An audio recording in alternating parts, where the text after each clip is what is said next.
तो श्रीमद् भागवतम स्कंद प्रथम अध्याय 11 भगवान श्री कृष्ण का द्वारका में प्रवेश। श्लोक संख्या 34। अनुवाद एवं तात्पर्य कृष्ण कृपा मूर्ति श्री श्रीमद् अभय चरणारविंद भक्तिवेदांत स्वामी प्रभुपाद। आप आगे आ जाइए ना अमराराम जी, जगह नहीं रहनी चाहिए तो फिर क्या बाद में बीच में डिस्टर्बेंस होता है। पहले ही सब आगे आ जाइए।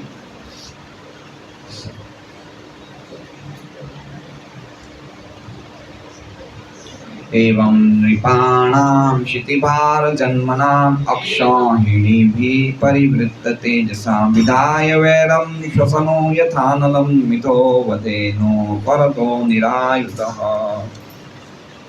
शब्दार्थ एवं इस प्रकार नृपाणां राजाओं या प्रशासकों के क्षितिभार पृथ्वी का बोझ जन्मनाम इस प्रकार से उत्पन्न अक्षौहिणी भी घोड़ों हाथियों रथों तथा पैदल सेना शक्ति के द्वारा शक्ति संपन्न परिवृत्त ऐसे परिवेश से गर्वित तेजसाम पराक्रम विधाय उत्पन्न करके वैरम शत्रुता श्वसन बांसों के पौधों तथा वायु के घर्षण से यथा जिस प्रकार अनलम अग्नि मितः एक दूसरे के साथ वधेन मारने से उपरतः छूटकर निरायुध युद्ध में किसी का पक्ष न करने से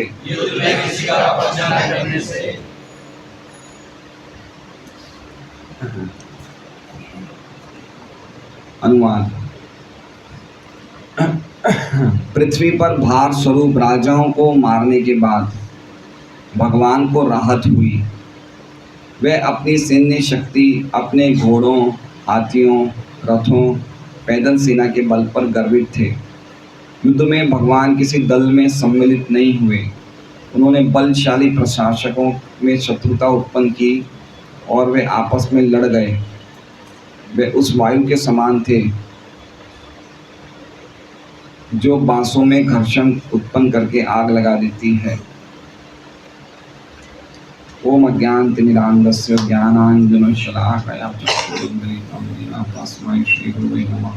नाम श्रेष्ठं मनुमपि शचीपुत्रं स्वरूपं रूपं तस्यागतं कुरुपुरीं मातुरीं दृष्ट्वापि राधा कुंदम गिरिवरम अहोराधिका माधवाशां प्राप्तो यस्य प्रतितकृपया श्रीगुरुं नमः नतोऽस्मि वन्देऽहं श्रीगुरोः श्रीकरकमलं श्रीगुरुं वैष्णवांश्च श्रीरूपं साग्रजातं सनगण्डगुणान्वितं तं सजीवं साद्वैतं सावधूतं परिजनसहितं कृष्णचैतन्यदेवं श्रीराधा कृष्णपादान् सैकण्डयुक्ताः शिवशाखान्वितांश्च गुरु वैष्णव भगवान तीन स्मरण भय विघ्न विनाशनाय सहाय निधिवांछित।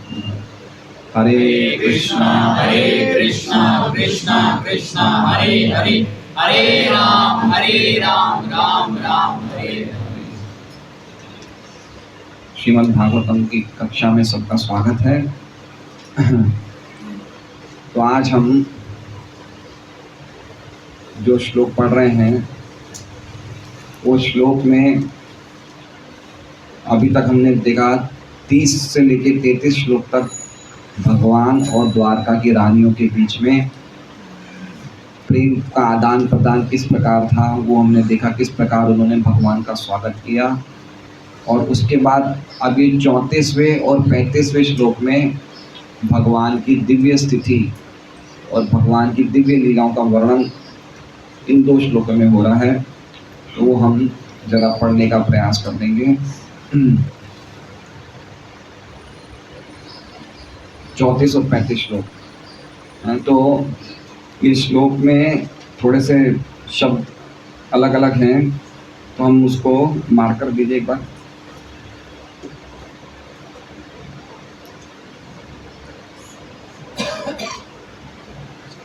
क्लास में। तो क्लास का ये उद्देश्य है कि कम से कम जो श्लोक है उसका अर्थ हम समझ जाएं, है ना। तो इसमें जनरली ये कहना चाहते हैं सूत गोस्वामी कि भगवान ने उन राजाओं को जो धरती पे बोझ थे और जो अपनी सैन्य शक्ति द्वारा अपना पराक्रम जिन्होंने बढ़ाया था उन सबको भगवान ने मरवा दिया।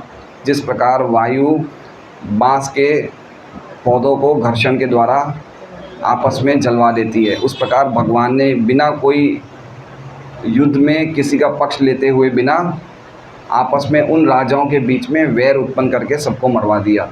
ठीक है, तो इसका जनरल मीनिंग ये है। अब हम इस श्लोकों के शब्दों से समझेंगे, इनके शब्दार्थ से समझेंगे। ये देखिए, यथा है ना, यथा, यथा, यथा मतलब जिस प्रकार, यथा का अर्थ क्या है, जिस प्रकार। फिर श्वसनों, श्वसनों मतलब बाँस के पौधों तथा वायु के घर्षण से। बाँस मतलब समझ रहे, बम्बू, जंगल में आग कैसे लगती है, बाँस और वायु में आपस में वायु दो बाँसों में घर्षण करवाती है ना। तो कह रहे हैं जिस प्रकार, यथा मतलब जिस प्रकार बाँस के पौधों तथा वायु के घर्षण से अनल, अनल मतलब क्या होती है, अग्नि है, नंबरिंग, अच्छा। अग्नि कहाँ लिखा हुआ है, भूमिर आपो अनल, है ना। अनल मतलब अग्नि। तो जिस प्रकार एक श्वसनों, इस साइड ऐसे, हाँ। तो यथा मतलब जिस प्रकार, हरे कृष्णा, हरे कृष्णा, ये इम्पोर्टेंट माइक है ये, हरे कृष्णा, हरे कृष्णा। इस प्रकार बाँस के पौधों तथा वायु के घर्षण से अनल, अग्नि उत्पन्न होती है, ठीक है। और अग्नि उत्पन्न होकर उन्हीं बाँसों को नष्ट कर देती है, ठीक है। एवं उसी प्रकार, चौथा नंबर, एवं उसी प्रकार क्षिति भार, धरती के बोझ के रूप में। क्षिति भार का अर्थ क्या हो गया, क्षिति मतलब धरती, भार मतलब बोझ। तो धरती के बोझ के रूप में, जन्मना मतलब जन्म लेने वाले, है ना। तो क्या अर्थ हुआ, जिस प्रकार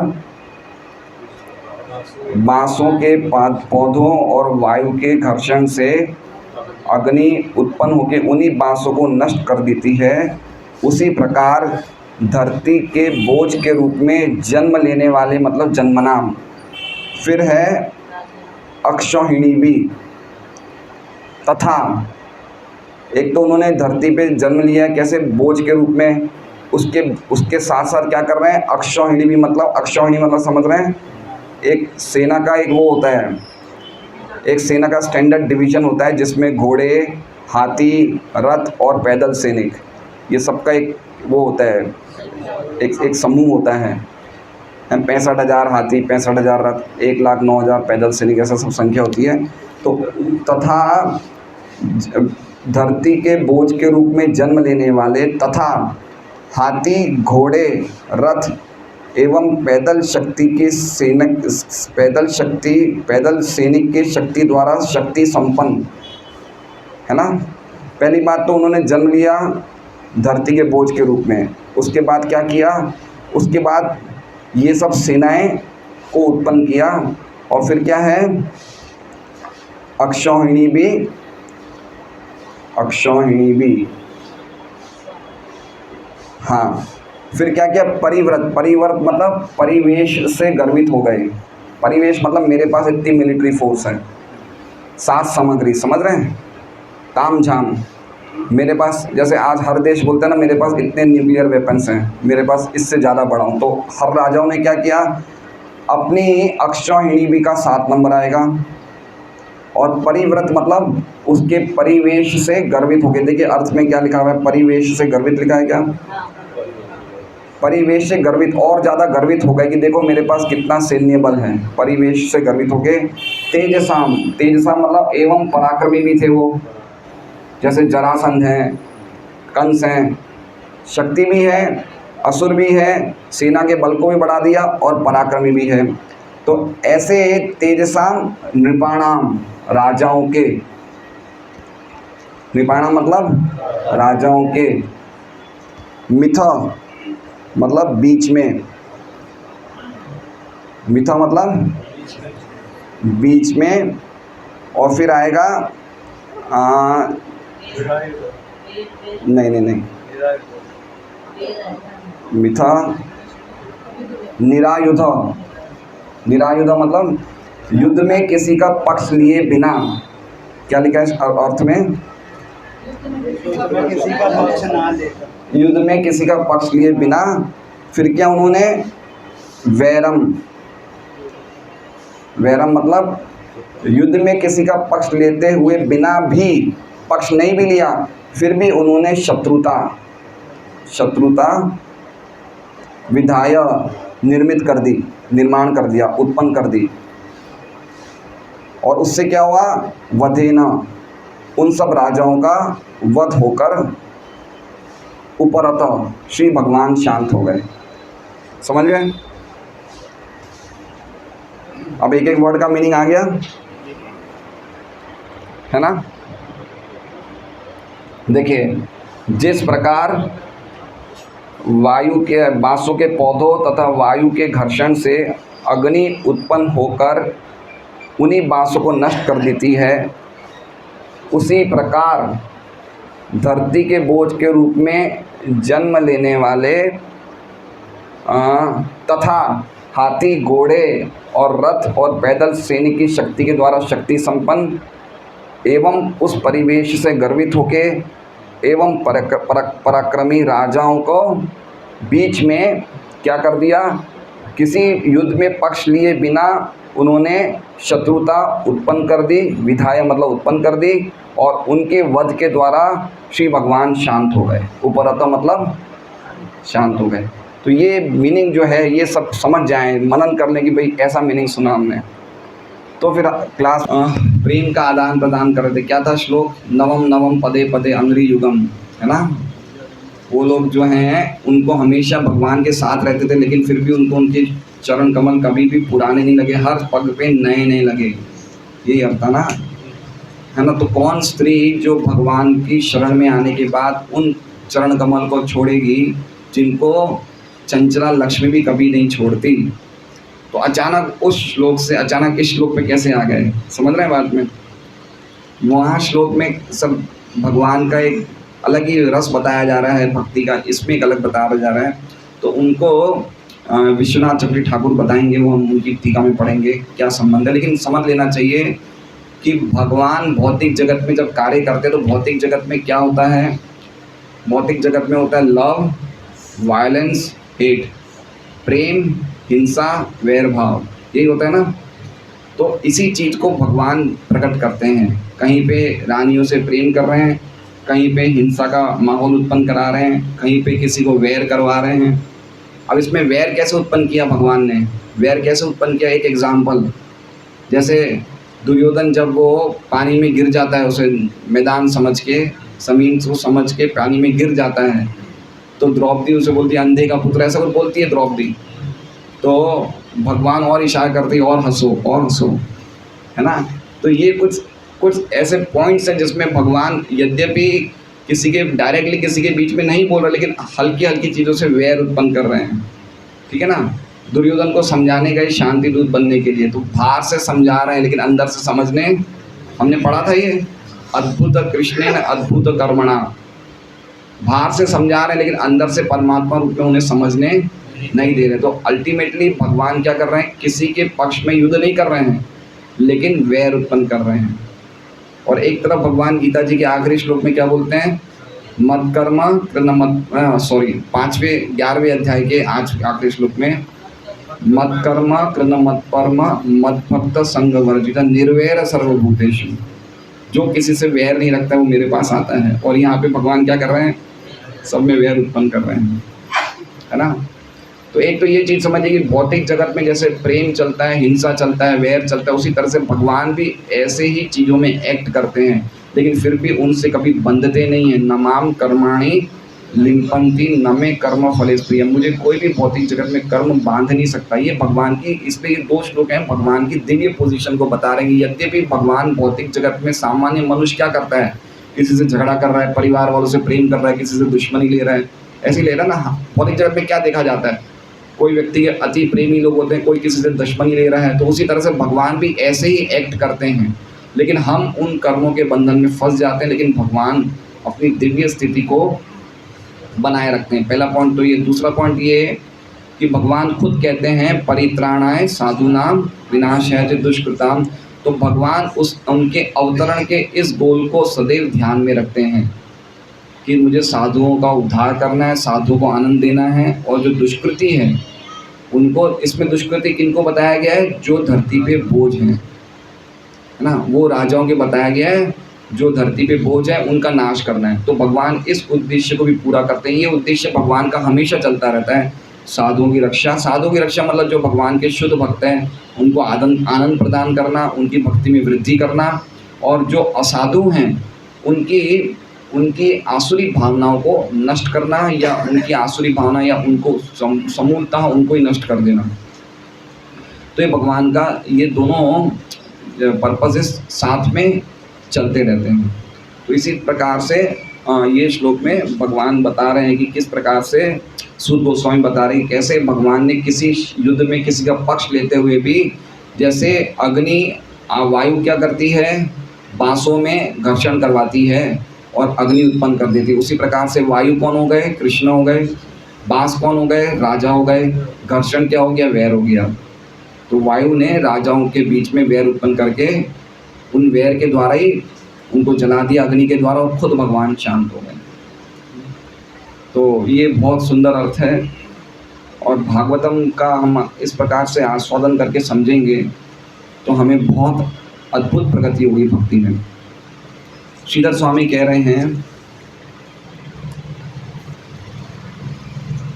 जिस तरह वायु बांस के घर्षण से दावानल उत्पन्न कर देती है और उस बांस को जला देती है, उसी तरह से पृथ्वी के लिए जो भार हो गए थे, ऐसे राजाओं को अक्षौहिणी सेनाओं के साथ जिन्होंने अपना प्रभाव सब जगह फैला दिया था, ऐसे राजाओं के लिए भगवान ने वैर उत्पन्न करा के बिना शस्त्र धारण किए उनमें आपस में झगड़े करा के मरवा दिए और खुद शांत हो गए। श्रीधर स्वामी की टीका है। विश्वनाथ चक्रवर्ती ठाकुर एक बहुत ही विशेष बात बोलते हैं शुरू में कि अपना द्वारका की रानियों के प्रति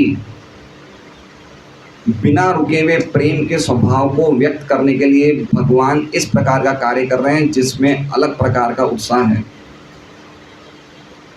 बहुत गहरी बात है कि द्वारका की रानियों के प्रति अपने बिना रुके हुए प्रेम को व्यक्त करने के लिए इस प्रकार की क्रिया में लगे, जिसमें अलग प्रकार का उत्साह है। ठीक है, ये क्रिया कैसी है, द्वारका की रानियों के प्रश्न से क्रिया अलग है, तो इसमें एक अलग उत्साह है। लेकिन ये क्या बता रहा है, द्वारका की रानियों के प्रति कितना भगवान का प्रेम है कि उनसे कोई भी प्रकार का, ये सब लीलाएं भगवान ने कब करी, ये द्वारका की लीलाओं के टाइम पे ये सब करा ना, राजाओं में लड़ाई कराई।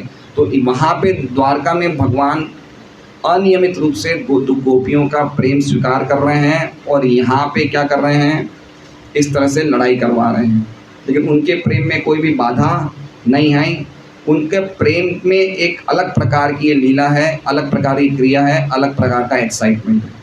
तो ये थोड़ा समझना मुश्किल है ये। जिस प्रकार वायु अग्नि को उत्पन्न करती है बांसों के घर्षण से, और उन अग्नि के द्वारा पूरे के पूरे बांसों को जला देती है, उसी तरह से भगवान ने बिना कोई शस्त्र के उन्हीं सब शत्रुओं में वैरता उत्पन्न कर ली, जो बड़े पराक्रमी थे, बड़े शक्तिशाली थे अपनी बड़ी बड़ी सेनाओं के द्वारा, और इसलिए उन्होंने धरती पे बोझ बना दिया था, और इस तरह से उनका नाश कर दिया एक दूसरे के द्वारा मरवा के। ये विश्वनाथ चक्रवर्ती ठाकुर की टीका है। 18.66 खोल देंगे इसमें। प्रभुपाद जी का तात्पर्य देखिए, एक बहुत विशेष तात्पर्य है, जिस तात्पर्य में उन्होंने कहीं भी इन राजाओं के बारे में कुछ लिखा ही नहीं है, ठीक है। इन राजाओं का कोई वर्णन ही नहीं किया कि राजा कैसे धरती पे बोझ थे। लेकिन इसके विपरीत प्रभुपाद जी इस तात्पर्य में बताना चाहते हैं कि हम लोग भी धरती पे बोझ हैं। हम बड़े खुश हो रहे हैं कि हम राजाओं की बात सुन रहे कि राजा धरती पे बोझ हैं, लेकिन ये जो तात्पर्य है, ये तात्पर्य पूरी तरह से बता रहा है कि किस प्रकार धरती के बोझ का अर्थ क्या होता है ना। पॉपुलेशन इंक्रीज धरती के बोझ नहीं है, हाँ। हमारे दो का जो ये नारा है कि पॉपुलेशन को कम करो, इसके द्वारा धरती पे बोझ नहीं है। धरती पे बोझ क्यों है वो प्रभुपाद जी बता रहे। तो हम प्रभुपाद जी का तात्पर्य देखेंगे और समझेंगे कि धरती पे बोझ तो उस टाइम राजा थे, लेकिन आज की तारीख में हम लोग भी धरती पे बोझ हैं। तो धरती के बोझ का अर्थ क्या है वो प्रभुपाद जी तात्पर्य में बताते हैं।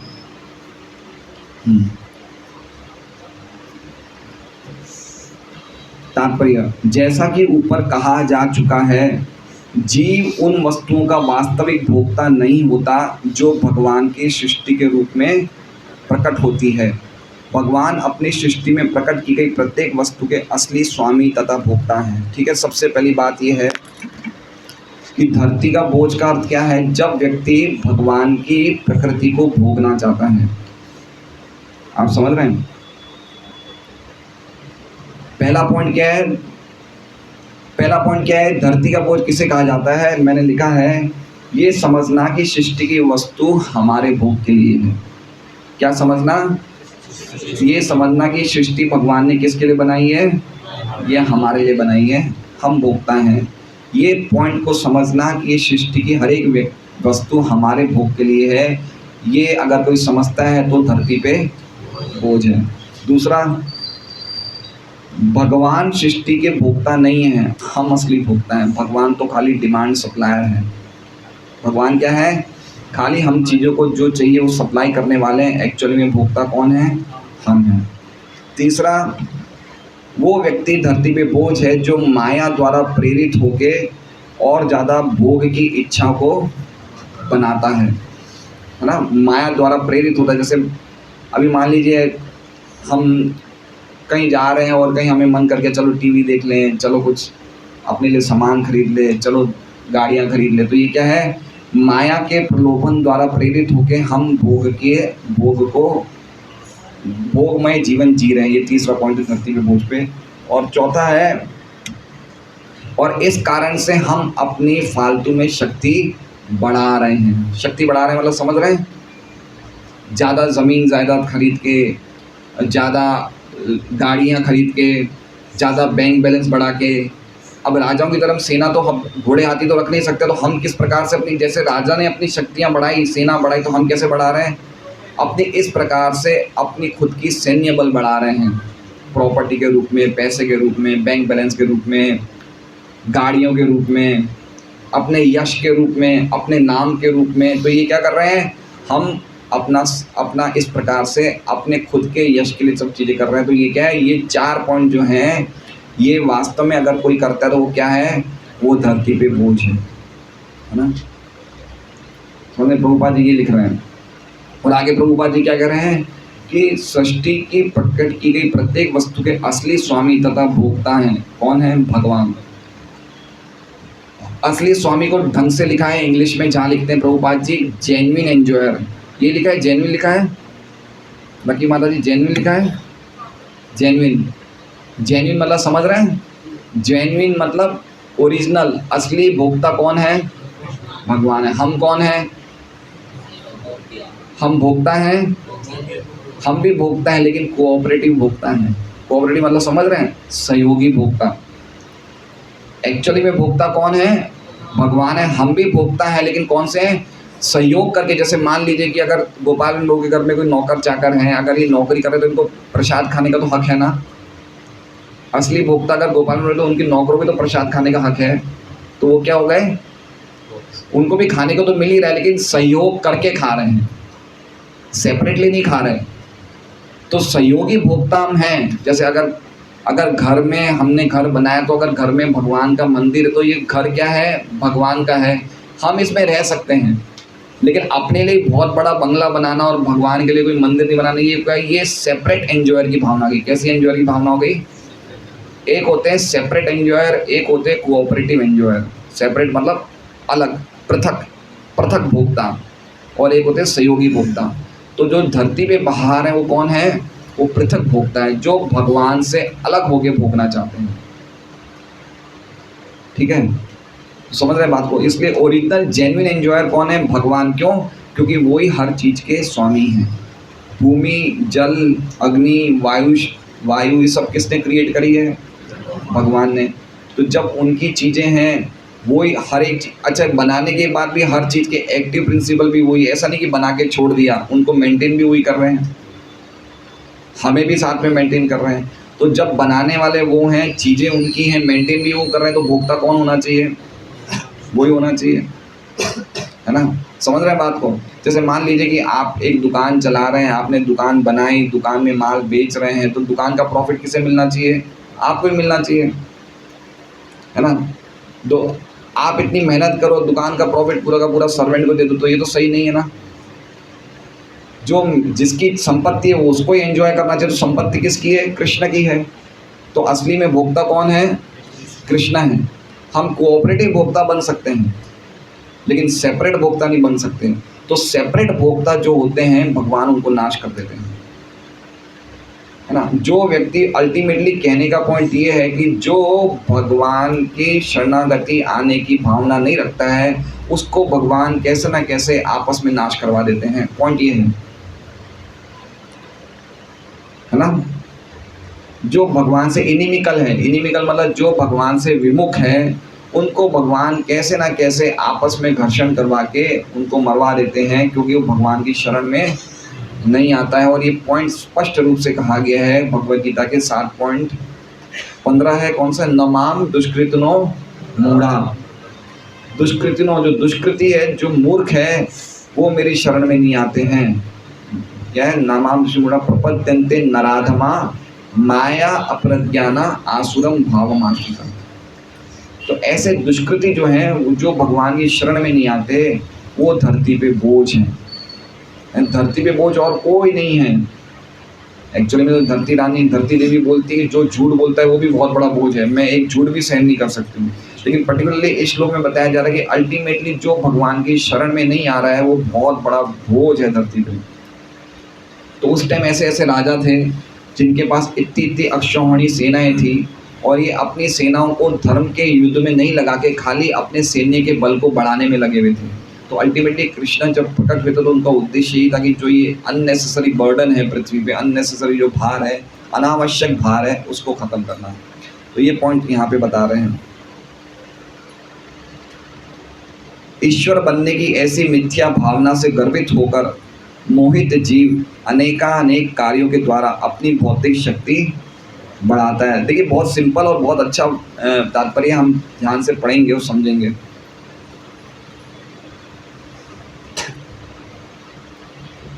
दुर्भाग्यवश कहाँ पे हैं?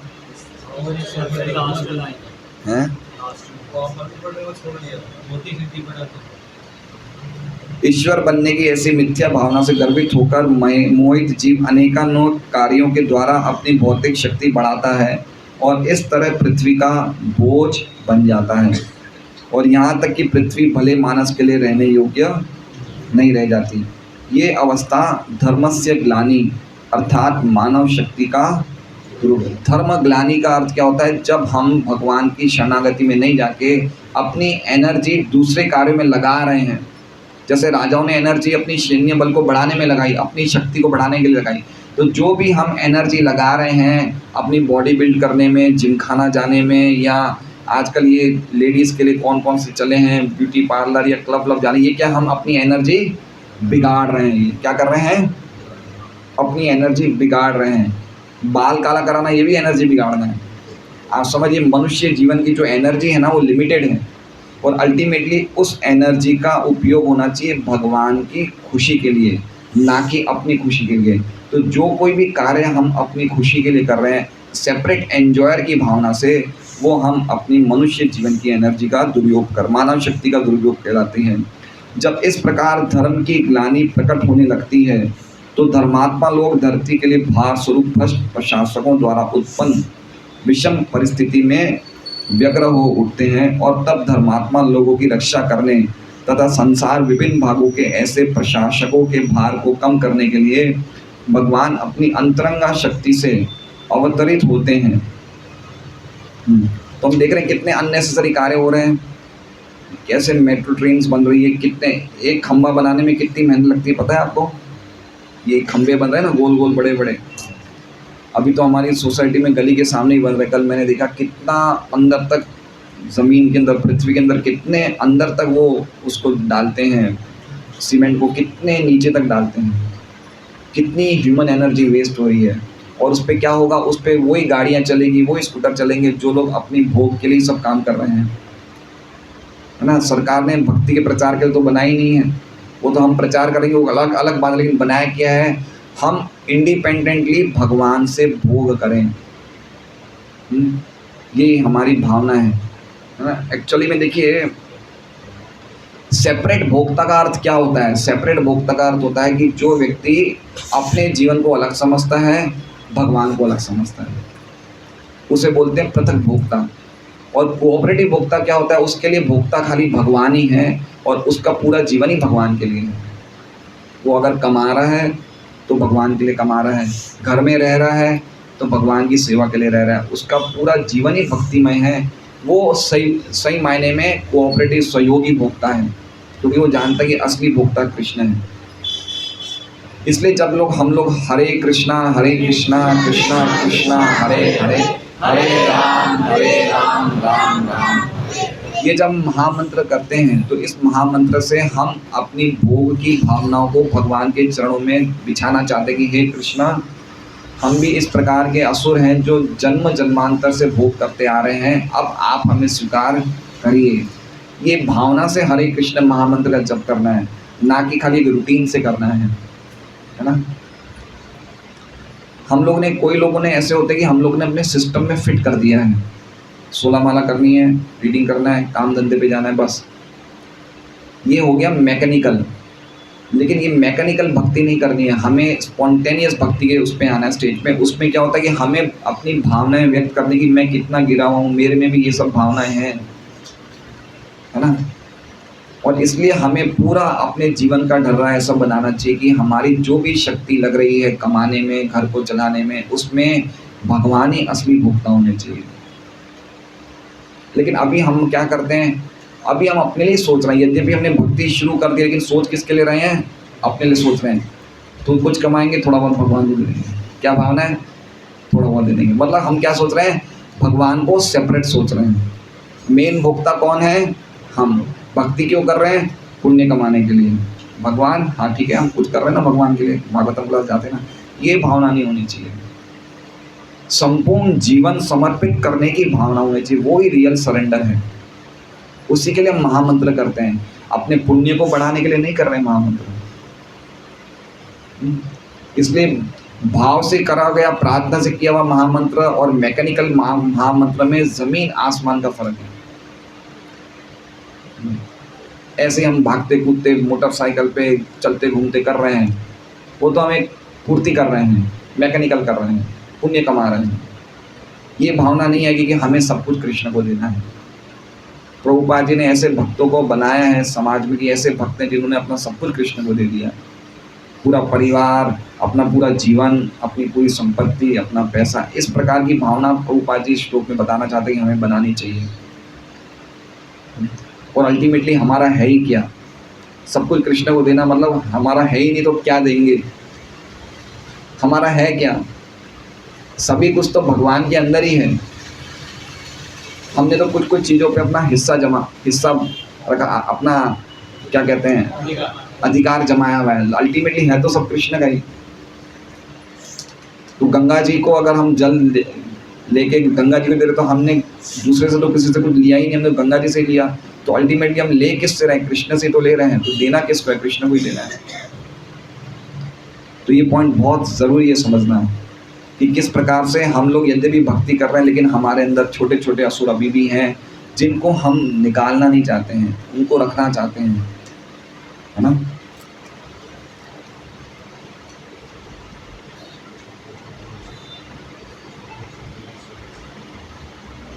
धरती के लिए भार स्वरूप भ्रष्ट प्रशासकों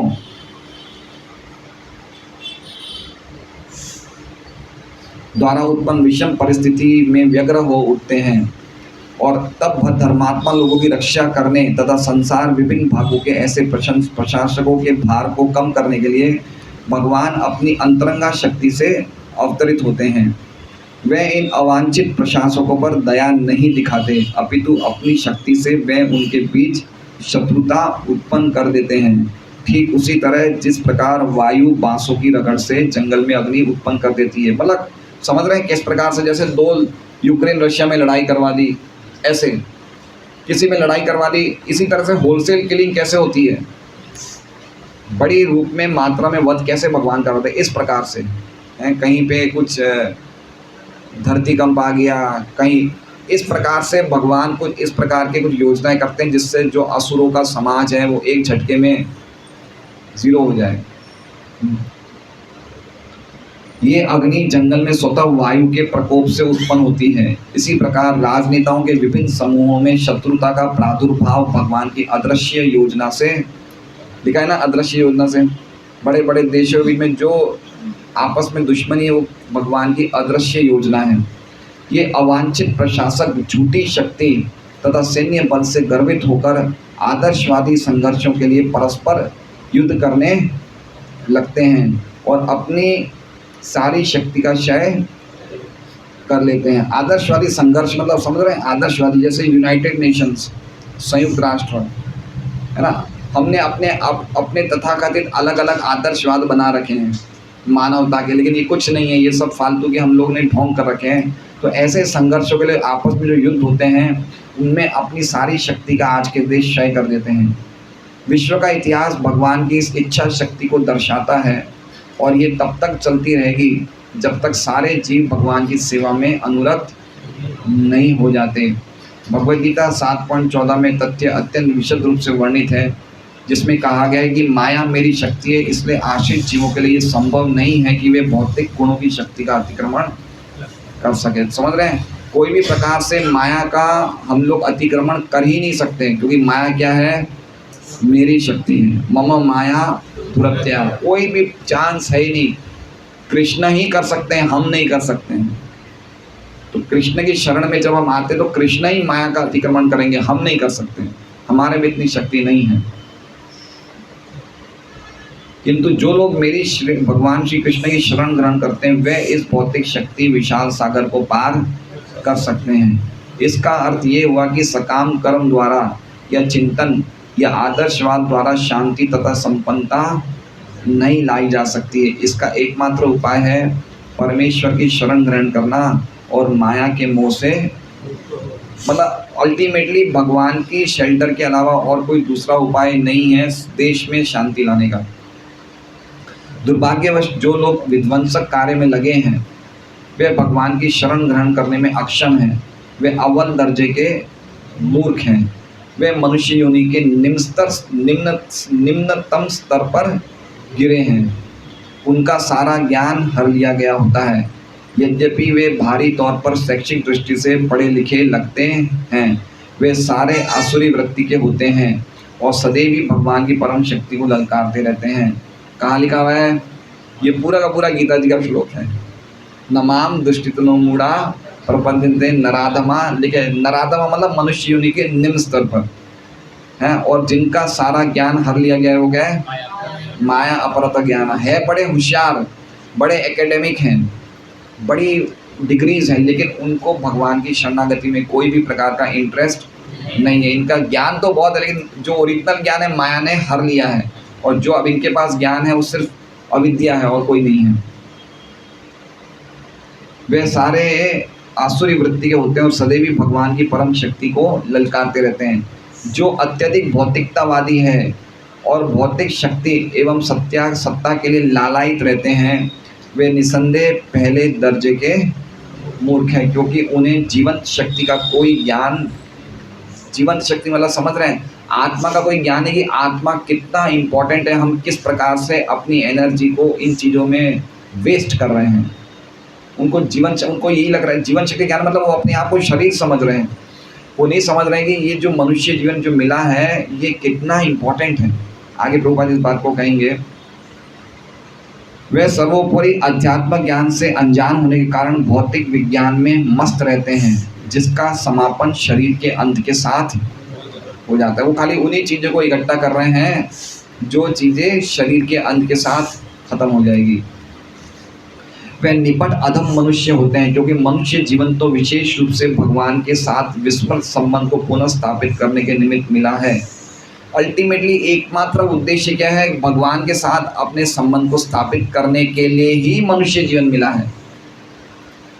इसके अलावा और कोई दूसरा उसका सेकेंडरी पर्पस है ही नहीं, कोई पर्पस नहीं है। और प्रभुपाद जी आगे लिखते हैं, किंतु वे भौतिक कार्यकलापों में लगे रहने के कारण इस अवसर को खो देते हैं। इसका मतलब ये हुआ कि जो हम भौतिक कार्यों में लगे हुए हैं वो हमें मनुष्य जीवन के अवसर को हम खो रहे हैं। जो भी व्यक्ति अगर हम भौतिक कार्य में लगे हुए तो क्या कर रहे हैं? हम मनुष्य जीवन का जो अवसर है भगवान के साथ अपने संबंध को स्थापित करना, उसे हम खो रहे हैं। अब समझिए कितनी बड़ी बात प्रभुपाद लिखते हैं। हम जो भी भौतिक कार्य मतलब समझ रहे हैं? भौतिक कार्य मतलब वो कार्य जो खाली मैं और हम अपने शरीर के लिए करते हैं, वो कार्य है जिसमें भगवान से कोई संबंध नहीं होता है। वो कार्य में लगे रहने से हम मनुष्य जीवन के अवसर को, बहुत इम्पोर्टेंट अवसर को, जिसमें हम भगवान के साथ अपने संबंध को स्थापित कर सकते हैं, उसे खो रहे हैं। उनकी बुद्धि मारी जाती है, क्योंकि दीर्घकालीन तक वितर्क के बाद वे भी उन भगवान को नहीं जान पाते जो प्रत्येक वस्तु के सार सर्वस्व है। वे सारे के सारे आसुरी सिद्धांत वाले होते हैं और वे उसी तरह अपने किए कर्मों का फल भोगते हैं जिस तरह की रावण, हिरण्यकशिपु, कंस तथा अन्य भौतिकतावादी शूरवीरों ने भोगा। तो अल्टीमेटली हमें भगवान की शेल्टर लेना चाहिए। पॉइंट इस श्लोक में यही कहा गया है। और शेल्टर लेने के लिए जो ये शरणागति की जो विधि है, इस विधि को हमें भली भांति ज्ञान होना चाहिए। क्या शेल्टर की विधि है? वो 18वें अध्याय के 66वें श्लोक में लिखी है। हरि भक्ति विलास में भी लिखी है। आनुकूल्य से संकल्प, प्रातिकूल्य से वर्जनम, रक्षिष्यति विश्वासो, गुप्तृत्वे वर्णम तथा आत्मनिक्षेप कार्पण्य षड्विधा शरणागति, है ना। आनुकूल्य से संकल्प, भक्ति योग के अनुसार मनुष्य को वही धर्म स्वीकार करना चाहिए जिसमें भगवत भक्ति हो सके। ये क्या है? अनुकूल। भक्ति से जो अनुकूल हो वही स्वीकार करना चाहिए। अगर हमारा व्यापार या हमारी नौकरी भक्ति के प्रतिकूल हो तो उसे छोड़ देनी चाहिए। ये शरणागति के स्ट्रॉन्ग प्रिंसिपल्स हैं। समाज में अपनी स्थिति के अनुसार कोई एक विशेष कर्म कर सकता है व्यक्ति, लेकिन यदि अपना कर्म करने से कोई कृष्ण भावनामृत तक नहीं पहुंच पाता तो उसके सारे कार्यकलाप व्यर्थ हो जाते हैं। स्पष्ट लिखा है। जिस कर्म से कृष्ण भावनामृत की पूर्णावस्था न प्राप्त हो सके उसे बचना चाहिए। मतलब समझना चाहिए कि अगर हम ऐसे कार्य कर रहे हैं जिसमें हमें कृष्ण भावनामृत का रियलाइजेशन नहीं हो रहा है या हमारी भक्ति में प्रगति नहीं हो रही है, उसको तुरंत त्याग देना चाहिए। प्रातिकूल्य से वर्जनम। और मनुष्य को विश्वास होना चाहिए कि समस्त कृष्ण समस्त परिस्थितियों में उनकी सभी कठिनाइयों से रक्षा करेंगे। अगर हमारे पास कुछ भी नहीं होगा तो भी भगवान हमारी रक्षा करेंगे। क्या लिखा है? रक्षिष्यति विश्वासो, रक्षिष्यति विश्वासो।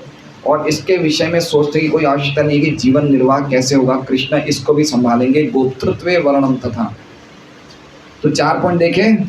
एक तो जो भक्ति के अनुकूल है उसे स्वीकार करना, जो भक्ति के प्रतिकूल है उसे छोड़ देना, और भगवान हमारी सभी कठिनाइयों में हमेशा रक्षा करेंगे। भगवान के रक्षत्व पे विश्वास होना, रक्षिष्यति विश्वास हो, और भगवान की कृपा से हमारा जीवन निर्वाह होगा। गोप्तृत्वे वर्णम तथा।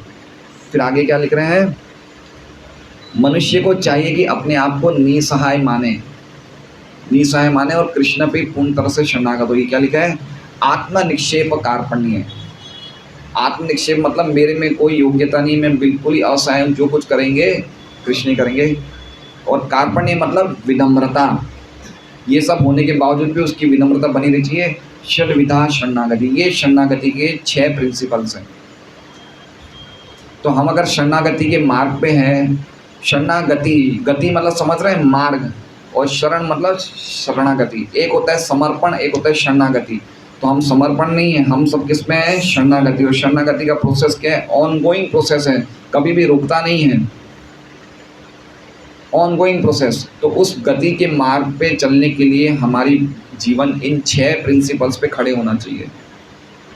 हमारा भक्तिमय जीवन इन 6 प्रिंसिपल्स के ऊपर खड़ा होना चाहिए, तो हम शरणागति के मार्ग पे, वो गति में, वो मार्ग पे हम चल रहे हैं।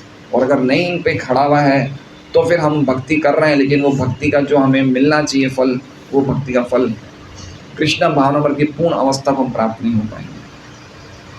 हरे कृष्णा। श्रीमद् भागवतम की जय।